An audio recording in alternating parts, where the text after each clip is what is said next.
NDA सरकार के ऐतिहासिक कार्यकाल के 100 दिन पूरे हो गए हैं। इन 100 दिनों में मोदी सरकार ने विकसित भारत का मार्ग प्रशस्त करने के लिए कई महत्वपूर्ण निर्णय लिए हैं। पेश है एक रिपोर्ट। प्रधानमंत्री नरेंद्र मोदी के नेतृत्व में सरकार ने पहले 100 दिनों में कई बड़े फैसले लिए और लगभग 15 लाख करोड़ रुपए की परियोजनाएं शुरू की। मोदी 3.0 के निर्णय गरीब, मध्य वर्ग, दलित, वंचित, आदिवासी, नारी शक्ति और युवा शक्ति के लिए जीवन को आसान और बेहतर बनाने के लिए पीएम मोदी के दृष्टिकोण से प्रेरित है। इसी दौरान मोदी सरकार ने सभी के लिए गुणवत्तापूर्ण स्वास्थ्य सेवा और शिक्षा सुनिश्चित करने का भी प्रयास किया है। सभी को स्वास्थ्य मुहैया कराने की दिशा में आयुष्मान भारत महत्वपूर्ण भूमिका निभा रहा है। मोदी 3.0 के पहले 100 दिनों में इसका दायरा बढ़ाया गया और इस योजना के तहत अब 70 वर्ष या उससे अधिक आयु के सभी नागरिकों को 5 लाख तक का मुफ्त हेल्थ कवर प्रदान किया गया। इससे 6 करोड़ बुजुर्गों को फायदा होगा। आयुष्मान भारत स्कीम के तहत मुझे GB Pant hospital port Blair से निम्हांस बैंगलोर में रेफर किया गया, जहां मेरा बहुत ही अच्छी तरीके से इलाज हुआ।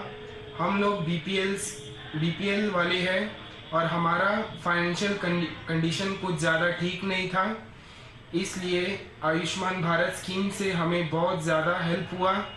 जीबी पंत हॉस्पिटल में भी बहुत अच्छे से ट्रीटमेंट हुआ।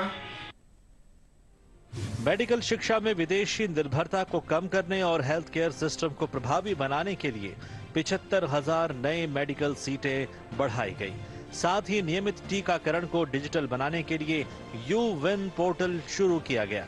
भारत में प्रैक्टिस करने वाले डॉक्टरों के केंद्रीकृत डेटाबेस के लिए नेशनल मेडिकल कमीशन एक नेशनल मेडिकल रजिस्टर तैयार किया गया। वहीं महिलाओं, किशोरियों और आदिवासी समुदाय में सिकल सेल बीमारी के बारे में जागरूकता बढ़ाने के लिए विशेष अभियान चलाया गया।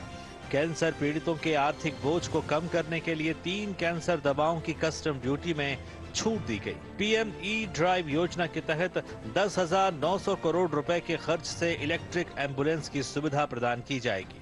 डिजिटल हेल्थ केयर के तहत आयुष्मान भारत हेल्थ अकाउंट पर स्कैन और शेयर सुविधा प्रदान की जा रही है, जिसके माध्यम से 4 करोड़ आउट पेशेंट पंजीकरण की सुविधा दी गई।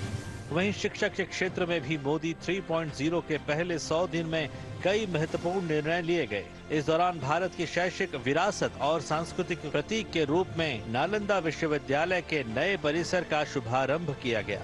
भारत के लिए जैन AI के तहत IIT बॉम्बे में इंटरडिसिप्लिनरी साइबर फिजिकल सिस्टम पर राष्ट्रीय मिशन के तहत लर्न लैंग्वेज मॉडल का विकास किया गया। अनुसंधान और प्रोटोटाइप विकास के लिए 50,000 करोड़ रुपए का राष्ट्रीय अनुसंधान कोष स्थापित किया गया।